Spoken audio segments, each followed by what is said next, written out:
জানিয়ে দিচ্ছি আজকের প্রধান খবর। বার্তা কক্ষ থেকে যুক্ত আছি আমি নাইমা ইসলাম। ট্রাম্পের নয়া নীতিতে উদ্বিগ্ন নেতানিয়াহু, একঘরে হচ্ছে ইসরায়েল।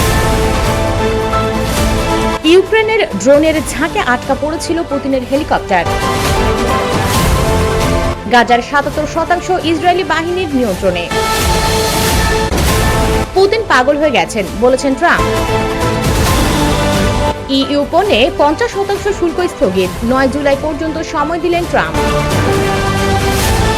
গাজায় স্কুলে ইসরায়েলি বোমা হামলা, নিহত ২৫। ইসরায়েলে অস্ত্র রপ্তানি বন্ধের দাবি জার্মানির ক্ষমতাসীন দলের এমপিদের। যুক্তরাষ্ট্র ট্যাঙ্ক বানাবে, টি শার্ট নয় বলেছেন ট্রাম্প। বিমান থেকে নামার সময় ঝগড়া, ম্যাক্রোর মুখে ধাক্কা মারলেন তার স্ত্রী। বিস্তারিত জানতে ভিজিট করুন usbengal.com।